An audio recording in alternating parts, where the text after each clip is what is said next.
Nous poursuivons notre enquête au sud, à Biougra, 26 000 habitants, le chef-lieu de la région du Souss. Une terre aride, sèche, aux portes du désert. Soleil de plomb toute l'année. Ici, la spécialité, ce sont les légumes. Chaque mois, des tonnes de légumes bio marocains partent vers l'Europe. Aucune exploitation de la région n'a accepté de nous ouvrir ses portes. Alors nous avons décidé de nous y rendre en caméra cachée.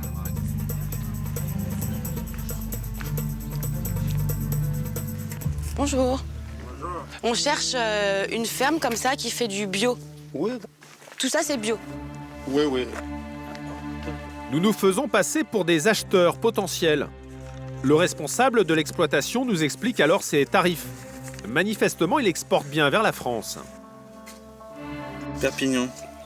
On peut regarder à l'intérieur? D'accord. Super. Tomate et le sabre. Ça, c'est tomate. Mille de Mexico. Petite. D'accord. Tomates, courgettes, poivrons ou piments, une centaine d'hectares de serre au total, 50 fois plus que chez Guillaume Verger. Nous y croisons de nombreux ouvriers agricoles. Ah, il y a un monsieur qui travaille. On peut aller voir? Oui, d'accord. L'air de rien, nous cherchons à savoir comment ces exploitations intensives réussissent à remplacer les produits chimiques, comme les engrais par exemple.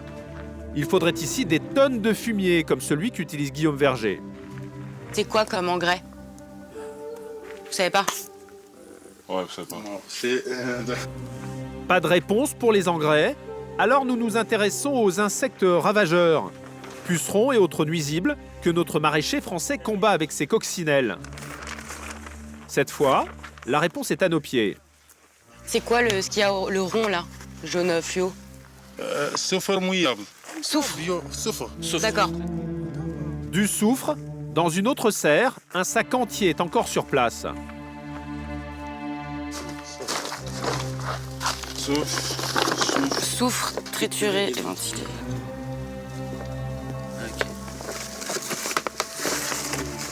Oh.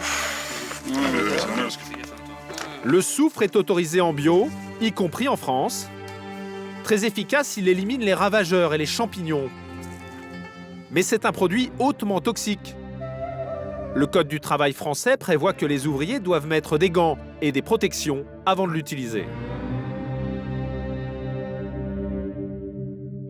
C'est Ah, c'est comme ça que vous faites. les chenilles. Ah, ok, ça les empêche d'arriver, les chenilles.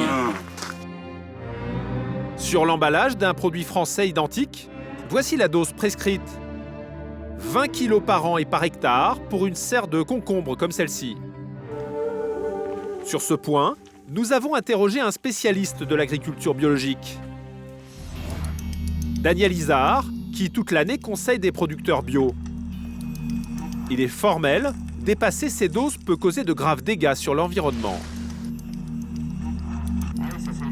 Les insectes qui volent avec des ailes, quand il y a du soufre, eh bien, quand elles vont sur la plante, il y a du soufre qui se met sur les ailes et après ça les empêche de voler.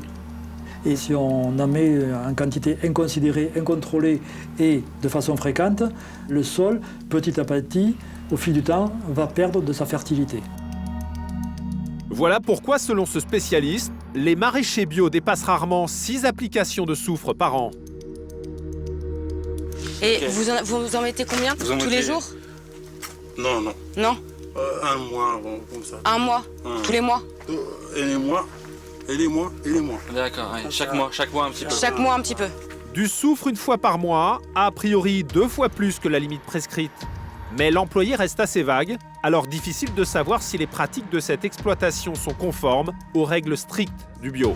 Bon, bah merci beaucoup. Voilà pourquoi les contrôles sont indispensables en bio pour garantir de bonnes pratiques.